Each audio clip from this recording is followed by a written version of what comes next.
Salut tout le monde, j'espère que ça va bien. On est parti aujourd'hui pour le 1368e épisode de l'After Zap Image. On va débuter avec une information qui concerne Sébastien Haller, l'attaquant ivoirien du Borussia Dortmund, malheureusement touché par une tumeur au niveau des testicules. Et bien Sébastien Haller a indiqué hier sur son compte Twitter que la première étape de son traitement s'était déroulée avec succès. Donc c'est déjà une très bonne nouvelle. On va enchaîner les amis avec les informations du côté de la Ligue 1. Premièrement, on jette un coup d'œil au nouveau maillot extérieur de l'AS Monaco, maillot tout noir pour l'ASM. Ensuite, on va aller du côté de l'Olympique Lyonnais les amis.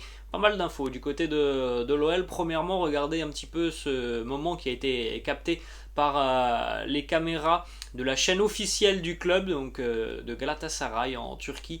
Léo Dubois qui arrive hier à l'aéroport d'Istanbul et il y avait énormément de supporters du Galatasaray qui étaient présents pour accueillir Léo Dubois comme une véritable rockstar, hein. C'était assez impressionnant.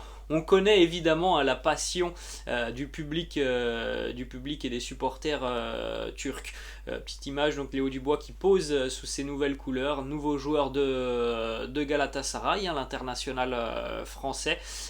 Il arrive du côté du club turc contre 2,5 millions d'euros plus 1 million d'euros de bonus à l'âge de 27 ans. Donc Léo Dubois quitte le championnat français pour la première fois de sa carrière. On va les amis toujours du côté de l'OL et ça concerne cette fois-ci un dossier qui avance plutôt positivement. Fabrizio Romano a annoncé hier que Nicolas Tagliafico allait s'engager avec l'Olympique Lyonnais. Le contrat est prêt jusqu'en 2025, donc c'est tout de même une grosse arrivée, hein, du côté de l'OL. Un international argentin qui est très expérimenté, Nicolas Tagliafico. C'est pas la première fois, hein, que l'OL tentait sa chance sur ce dossier Tagliafico. Et enfin, les Gones vont pouvoir visiblement l'accueillir dans les tout prochains jours. Ensuite, on a une petite image, ça c'était hier, alors que les Lyonnais sont aux Pays-Bas, hein, c'est un stage de pré-saison pour l'OL. D'ailleurs, il y aura 2 matchs amicaux pour les Gones ce week-end. Alexandre Lacazette et ses coéquipiers étaient en pleine séance de paintball, c'était hier matin.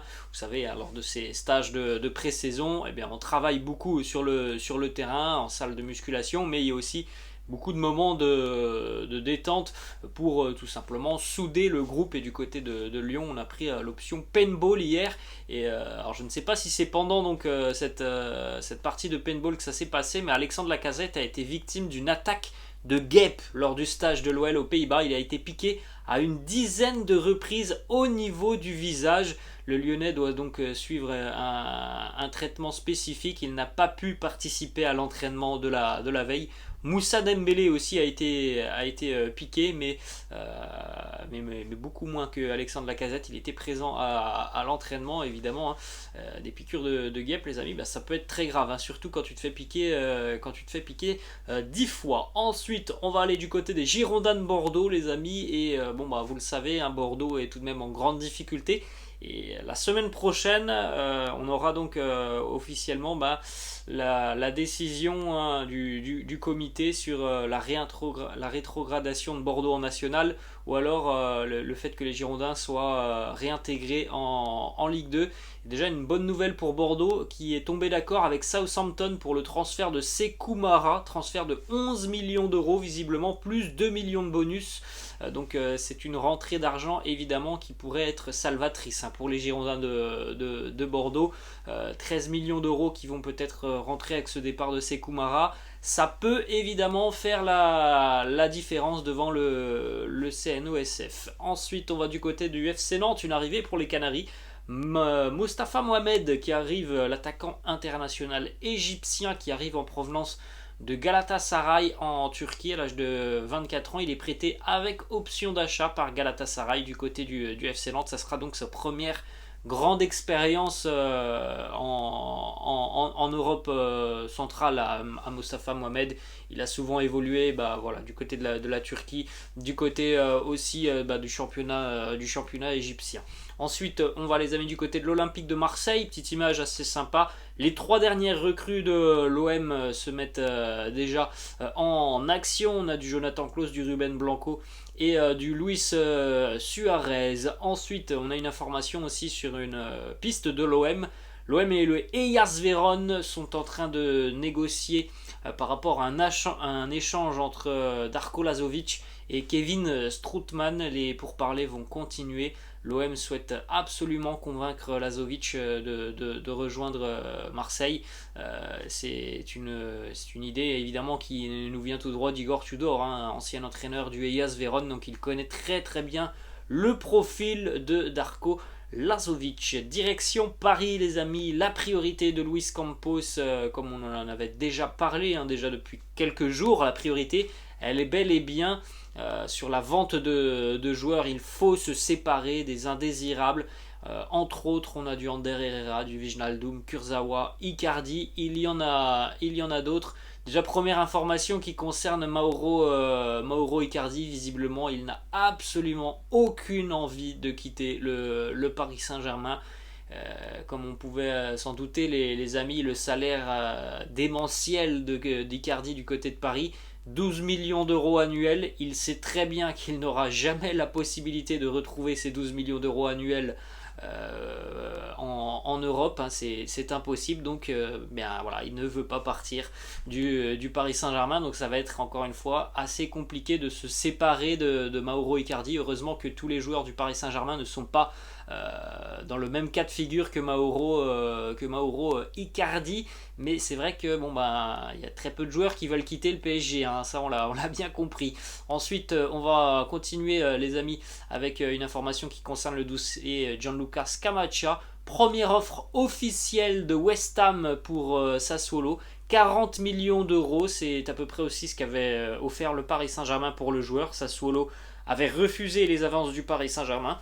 Le club italien demande toujours 50 millions d'euros, mais les discussions vont se poursuivre avec le club londonien. Autre information en ce qui concerne cette fois-ci Georginio Wijnaldum, il souhaiterait rejoindre l'AS Roma et donc quitter le Paris Saint-Germain. Là, on a enfin un joueur qui pourrait être amené à quitter le club. Du côté de la Roma, on est très intéressé, surtout que on pourrait perdre Jordan Verretou.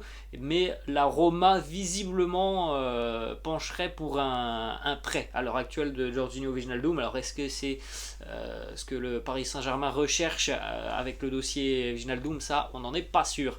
Ensuite, on a une information, ou plutôt deux informations, qui concernent Nordi Mukiele. Les discussions entre le Paris Saint-Germain et Leipzig se poursuivent, elles progressent dans le sens d'une arrivée de Mukiele du côté de Paris. On négocie actuellement pour un prêt avec option d'achat automatique, donc c'est la même formule qui a été utilisée pour signer Hugo Ekitike il y a quelques jours. Le montant estimé donc de cette arrivée de l'international français, c'est entre 10 et 15 millions d'euros. Ça négocie toujours actuellement avec Leipzig. Du côté du Paris Saint-Germain, on est assez optimiste. Ensuite, comme on l'a vu pour l'Olympique lyonnais qui est aux Pays-Bas, le Paris Saint-Germain, lui, est au Japon. Et d'ailleurs, le PSG jouera son deuxième match amical demain. Je crois que c'est à midi, face au Urawa Red Diamonds.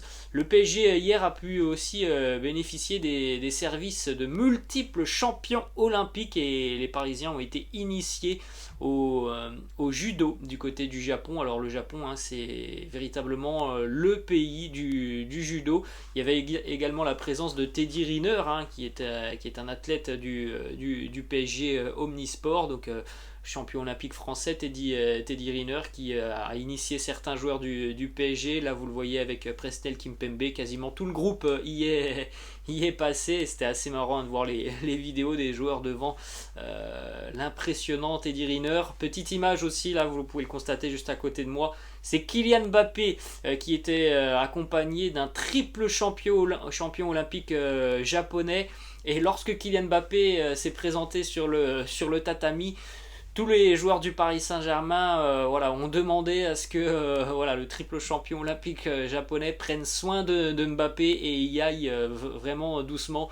Donc on a cette image, vous pouvez retrouver la vidéo sur les réseaux sociaux. Kylian Mbappé, il a été véritablement déposé tranquillement par terre, mais voilà, ça n'a pas été très intensif, hein. On l'a déposé avec beaucoup de précautions pour ne lui faire aucun mal. Ensuite, on va enchaîner les amis du côté de l'Espagne. On a une information du côté du Real Madrid. C'est Fede Valverde qui s'exprime et qui nous dit: c'est incroyable, je m'amuse tellement, on est venu travailler ici aux États-Unis, mais c'est toujours bien de rencontrer les fans de loin, c'est un beau moment à partager avec eux.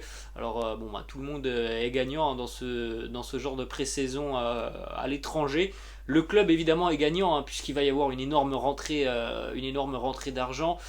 Les joueurs découvrent un pays peut-être qu'ils ne connaissent pas forcément ou qu'ils ne connaissent pas véritablement très très bien. Et puis les fans qui n'ont jamais l'opportunité de voir des joueurs de ce genre de club sont heureux pendant une quinzaine de jours. Ensuite, direction le Barça maintenant, avec une information financière qui concerne le FC Barcelone, et visiblement le deuxième levier de mercato catalan va pouvoir être levé, puisque le Barça va de nouveau céder 15% de ses droits TV de la Liga à la société Sixth Street. Le Barça va recevoir 400 millions d'euros. Donc voilà pourquoi les amis, depuis 3 semaines à peu près, le Barça est beaucoup plus actif sur le mercato, parce que voilà, ça fait partie donc des ventes du club, le Barça qui vend certains de ses droits, donc ses droits TV. Il y a eu d'autres droits qui ont été vendus il y a quasiment un mois, le partenariat Spotify. Donc voilà, il y a des rentrées d'argent du côté du Barça, ce qui peut expliquer évidemment que le club est beaucoup plus attractif, hein, depuis 3 semaines sur le mercato, à la grande surprise de, par exemple, Julian Nagelsmann. La grande surprise notamment de Julian Nagelsmann qui s'est exprimé hier. On enchaîne avec une déclaration du directeur sportif du Bayern, Hasan Salihamidzic, qui essaye de comprendre la décision de Robert Lewandowski de rejoindre le Barça. Et Hasan Salihamidzic, il ne comprend pas, il nous dit: ma compréhension de son attitude est de 0%. Alors on a vu voilà, le fait que Robert Lewandowski a poussé le Bayern dans ses derniers retranchements pour quitter le club. Ensuite, Xavi qui va vraisemblablement rencontrer et Frenkie de Jong et Memphis pour discuter de leur avenir. Il semblerait, hein, tout de même, que ce soit les deux joueurs les plus à même à quitter le Barça cet été. Voilà, et même s'il y a des rentrées d'argent côté catalan, par rapport au fair play financier, il va falloir vendre des joueurs, et les deux noms qui ressortent à chaque fois sont ceux des deux néerlandais, Memphis et Frenkie de Jong. Ensuite, une petite image hier, alors que le FC Séville a pris la direction du Portugal pour un stage de pré-saison. Beaucoup de médias avaient annoncé que Jules Koundé n'était pas présent lors de ce stage de pré-saison avec le FC Séville. Eh bien, c'est le club sévillan lui-même, hein, qui l'a montré sur ses réseaux sociaux. Jules Koundé est bel et bien présent avec le FC Séville au Portugal, mais voilà, ça ne veut pas dire, hein, qu'il ne quittera pas le club. Les négociations se poursuivent entre Chelsea et le Barça. Ensuite, du côté de l'Atlético Madrid, on en a parlé hier, Thomas Lemar est sur le point de prolonger l'aventure jusqu'en 2027. Il a consenti à une baisse de salaire de près de 50% pour prolonger son contrat avec les Colchoneros. Direction l'Angleterre, victoire pour Liverpool. C'était hier soir. Liverpool s'est imposé 5-0 face au RB Leipzig. Un but de Mohamed Salah, et puis en seconde mi-temps, un quadruplé de Darwin Núñez. Oui, quadruplé pour Darwin Núñez, alors que sur les réseaux sociaux, il a été moqué, Darwin Núñez, lors de ses 2 premiers matchs amicaux avec Liverpool. Il a eu un petit peu de difficulté, il a raté des choses qui semblaient être simples sur le terrain. Il a été moqué, hein, véritablement, sur les réseaux sociaux. Et bien hier, voilà, il a répondu de la meilleure des manières, quadruplé pour l'international uruguayen face au RB Leipzig. La petite célébration pour son premier but, et aussi sous ses nouvelles couleurs. Il en a mis 4 hier, mais il y a eu aussi le premier hier pour Darwin Núñez.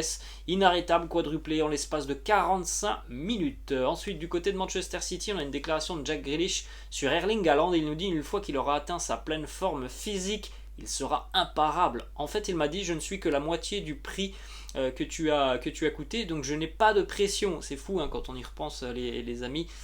Erling Haaland a coûté 2 fois moins cher que Jack Grealish. Je ne dis pas que Jack Grealish est un mauvais joueur, mais c'est pas du tout le même profil, c'est pas du tout la même importance pour un attaquant que pour un profil comme celui de Grealish, et pourtant, eh bien, Haaland a coûté beaucoup moins cher que Jack Grealish. Ensuite, une info qui concerne Jesse Lingard, vous le voyez juste à côté de moi. Alors, c'est pas le signe Joule, hein, c'est le signe Jesse Lingard, tout simplement, le JL. Il a enfin pris sa décision, on en avait même parlé hier sur le Zap Mercato de la chaîne Robinho Alert. C'était Nottingham Forest ou West Ham, et West Ham était très avancé sur le dossier depuis quelques semaines, mais ça avait du mal à se finaliser. Et bien si ça avait du mal à se finaliser, c'est parce que Jesse Lingard a choisi une autre option, celle de Nottingham Forest, qui a fait son retour donc en Première Ligue 29 ans après. Il s'est engagé pour 1 an, il arrive librement, hein, Jesse Lingard, qui n'était plus sous contrat avec Manchester United. Direction l'Italie, les amis. On jette un coup d'œil premièrement au maillot extérieur de la Juventus, nouveau maillot donc des Turinois, maillot tout noir porté par Andrel Di Maria.